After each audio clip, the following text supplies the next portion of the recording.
അതായത് ഈ അടിച്ച് ഭീകര ഒരു രീതിയിലാണ് ഇയാൾ പെരുമാറ്റം ഉണ്ടായത്. ഇയാളാകെ പാനിക്കായിട്ട് ആ സ്റ്റേഷൻ്റെ പരിസരത്ത് മുഴുവൻ ഒരു എന്താ പറയുക, ഒരു മാനസിക രോഗിയെ പോലെ അലറി നടക്കുകയായിരുന്നു. എൻ്റെ നേരെ അലറി വന്നു. ഞാൻ പുറകിലേക്ക് ESI എൻ്റെ നേരെ അലറി വരുന്ന ദൃശ്യങ്ങൾ നിങ്ങൾക്ക് ഡീറ്റെയിൽഡ് ആയിട്ട് ദൃശ്യങ്ങൾ പരിശോധിച്ചാൽ കാണാം. എന്നിട്ട് ഇയാൾ പറഞ്ഞത് എന്താ വെച്ചാൽ, എടാ തൊട്ടടുത്ത് ഒരു കാർ പാർക്കിംഗ് ഒരു സ്റ്റേഷൻ ഉണ്ട്, അവിടുന്ന് നിങ്ങൾ അവിടുന്ന് ഡ്രൈവർമാരെയും സ്റ്റാഫിനെയൊക്കെ വിളിക്കട, ഇവനെ അടിയന്തരമായിട്ട് ഇവൻ്റെ ഹോട്ടലിൽ പൂട്ടിക്കണം, നമുക്ക് എല്ലാവരും വിളിക്കും, മീഡിയേനെ വിളിക്കുക, നമുക്ക് ഇപ്പം തന്നെ ഇവരുടെ ഹോട്ടലും പൂട്ടിക്കണം, ഇവരുടെ സ്ഥാപനവും പൂട്ടിക്കണം.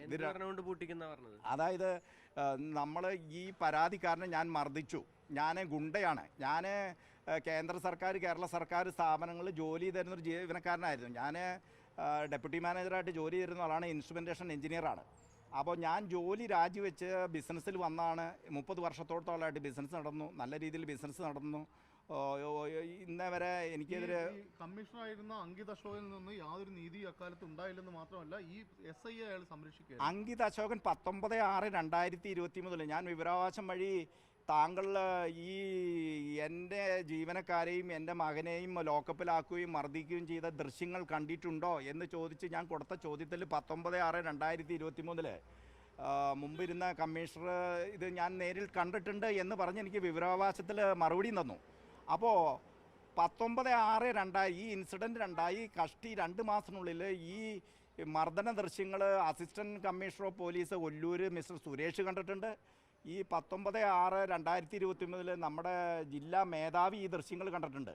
അപ്പോൾ ഇപ്പോൾ 2 കൊല്ലം 3 മാസമായി ഈ ദൃശ്യങ്ങൾ നേരിൽ കണ്ടിട്ടും ഈ ക്രിമിനൽ പ്രവൃത്തി നടത്തിയ ഈ SI, അന്ന് SI ആയിരുന്നു, അത് അദ്ദേഹം ഇപ്പോൾ സർക്കിൾ ഇൻസ്പെക്ടറായിട്ട് ചെറുതുരുത്തിയിലേക്ക് മാറി. ഇപ്പോൾ അയാൾ കൊച്ചിയിലെ ആ ഉദ്യോഗസ്ഥൻ PM രതീഷ് എന്ന് പറയുന്ന സബ് ഇൻസ്പെക്ടറായിരുന്ന ഉദ്യോഗസ്ഥൻ ഇപ്പോൾ സർക്കിൾ ഇൻസ്പെക്ടറായിട്ട് കടവന്തറ പോലീസ് സ്റ്റേഷനിൽ ക്രമസമാധാനത്തിൻ്റെ ചുമതല വഹിക്കുകയാണ്. ഇതെന്താ പെട്ടെന്ന് ഇത്രയും പ്രകോപനം ഉണ്ടായി ഇങ്ങനെ അടിക്കാനായുള്ളൊരു കാരണം? പ്രകോപനം ഉണ്ടാകുക എന്ന് പറഞ്ഞു കഴിഞ്ഞാൽ, ഒന്ന് അവിടുത്തെ കുറച്ച് പോലീസുകാർക്ക് അവിടെ ഒരു ഗ്രേഡ് SI ഉണ്ടായിരുന്നു. അദ്ദേഹത്തിൻ്റെ സിസ്റ്റർ ഞങ്ങളുടെ ഹൈപ്പർ മാർക്കറ്റിൽ നിന്ന് മോഷണം നടത്തി 9600 രൂപയുടെ സാധനം എടുത്തുകൊണ്ട് പോയത് ഞങ്ങൾ കയ്യോടെ പിടികൂടുകയും, അപ്പോൾ അത് അന്വേഷിച്ച് വന്നപ്പോഴാണ് ഞാൻ പോലീസ് സ്റ്റേഷനിൽ പരാതി കൊടുത്തു. അപ്പോൾ സർക്കിൾ ഇൻസ്പെക്ടർ ഷുക്കൂറും ഈ അവിടുത്തെ ഒരു ഗ്രേഡ് SIയും കൂടി എൻ്റെ ഹൈപ്പർ മാർക്കറ്റിൽ വന്നപ്പോൾ ഈ മോഷണം നടത്തിയ സ്ത്രീ ഈ ഗ്രേഡ് SIയുടെ പെങ്ങളുടെ മകളാണ്, ബാംഗ്ലൂരിൽ പഠിക്കുന്നൊരു കുട്ടിയായിരുന്നു. അപ്പോൾ ഞങ്ങൾ കയ്യോടെ കാണിച്ചു, ദേ ഈ സഞ്ചി നിറയെ ഞങ്ങളുടെ അവിടെ നിന്ന് മോഷിച്ചുകൊണ്ടായി, 9600 രൂപയുടെ സാധനം മോഷിച്ചുകൊണ്ടായി.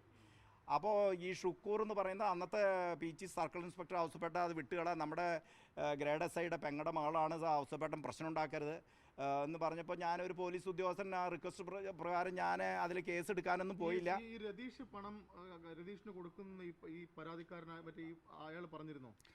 രതീഷിനും ഇങ്ങനെയാണ് പറഞ്ഞത്. SIക്കും പോലീസുകാരും ഇതിൽ ഇൻവോൾവ് ആയിട്ട് 4-5 പോലീസുകാരുണ്ട്. ഒരു മഹേഷ് എന്ന് പറഞ്ഞൊരു പോലീസുകാരുണ്ട്. അദ്ദേഹം ഞങ്ങളുടെ CCTV ഒന്ന് പരിശോധിച്ചിരിക്കുന്നതാണ്, ഞങ്ങളുടെ ഹോട്ടലിലെ CCTV ഒക്കെ പരിശോധിച്ച് അദ്ദേഹത്തിന് ബോധ്യപ്പെട്ടതാണ്. അപ്പോൾ അദ്ദേഹം ഈ ഗ്യാങ്ങിൽപ്പെട്ട് അദ്ദേഹമാണ് ഈ SIനെ തെറ്റിദ്ധരിപ്പിക്കുക. അപ്പോൾ ഈയിടെ അദ്ദേഹം ഈ നമ്മുടെ ഈ ക്രിമിനൽ പ്രവൃത്തി ചെയ്ത സർക്കിൾ ഇൻസ്പെക്ടർ, ഈ കടവന്തറയിൽ ജോലി ചെയ്യുന്ന ഈ സർക്കിൾ ഇൻസ്പെക്ടർ തൃശ്ശൂർ വരി എൻ്റെ ഒരു സുഹൃത്തിൻ്റെ വീട്ടിൽ വന്ന് എൻ്റെ സുഹൃത്ത് എന്നെ വിളിച്ചു. ഞാൻ അവിടെ ചെന്നു, പക്ഷേ ഇദ്ദേഹമാണെന്ന് അറിഞ്ഞില്ല. അദ്ദേഹം ചെന്ന വശം തന്നെ എൻ്റെ മകൻ്റെ കാല് വീണ്, പോളെ നീ എന്നോട് ക്ഷമിക്കണം, എനിക്ക് തെറ്റിപ്പോയി, പോലീസുകാരെന്നെ തെറ്റിദ്ധരിപ്പിച്ചുകൊണ്ടാണ് നടന്നത്, നീ എന്നോട് ക്ഷമിക്കണം, അപ്പോൾ എൻ്റെ വീട് ആലപ്പുഴയിലാണ്, എൻ്റെ കുടുംബം ആത്മഹത്യ, എൻ്റെ ജോലി കളയരുത് എന്നൊക്കെ അയാൾ റിക്വസ്റ്റ് ചെയ്തു. പോലീസ് ദേഷ്യം തീർത്തതാണ്. പോലീസ് പ്രത്യേകിച്ച് ഈ 4-5 പോലീസുകാർ, അത് ഞാൻ എൻ്റെ പരാതിയിലെല്ലാം പറഞ്ഞിട്ടുണ്ട്. മഹേഷ് എന്ന് പറഞ്ഞൊരു പോലീസുകാരുണ്ട്, ജയേഷ് എന്ന് പറഞ്ഞ ഒരു ഗ്രേഡ് SI ഉണ്ട്, ഈ ഇപ്പോൾ സർക്കിൾ ഇൻസ്പെക്ടറായിട്ട് പ്രൊമോഷൻ കിട്ടിയ. ഇത് വെളിപ്പെടുത്തിയതിന് ശേഷം ഏതെങ്കിലും ഒക്കെ ഉദ്യോഗസ്ഥർ ആരൊക്കെയാണ് വിളിച്ചത്, എന്നിട്ട് അതിൽ നിന്നൊരു അവർ നൽകിയ ഒരു ഉറപ്പ് എന്താണ്? എൻ്റെ DIG ഹരിശങ്കറാണ് എൻ്റെ ഫോണിൽ കൂടെ നിരവധിയായ വാട്സാപ്പ് സന്ദേശങ്ങൾ അയച്ചിരുന്നു. അദ്ദേഹം ഇന്നലെ ഉച്ചയ്ക്ക് തന്നെ എന്നോട് പറഞ്ഞിരുന്നു, നിങ്ങൾ ഫയലെല്ലാം എനിക്ക് അയച്ചു തരുമെന്ന് പറഞ്ഞിരുന്നു. അപ്പോൾ അത് കഴിഞ്ഞ് ഇന്നലെ ഈ ബ്രേക്കിംഗ് ചാനലിൽ ന്യൂസ് അവറിൽ ഏഷ്യാനെറ്റിൻ്റെ ബ്രേക്കിംഗ് വന്നു കഴിഞ്ഞ ഉടനെ തന്നെ ഇദ്ദേഹം എനിക്ക് കുറേ മെസ്സേജ് അയച്ചു. എനിക്ക് സൗത്ത് സോൺ ഐ ജിയുടെ ഫോൺ നമ്പറൊക്കെ ഇട്ടിട്ടുണ്ട്, ഞാൻ നോക്കിയിട്ടില്ല.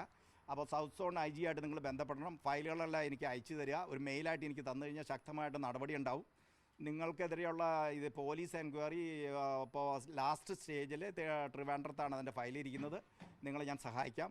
അപ്പോൾ ആ ഉദ്യോഗസ്ഥൻ എന്നോട് വളരെ അനുഭാവപൂർണ്ണമായിട്ട് സംസാരിച്ചേ.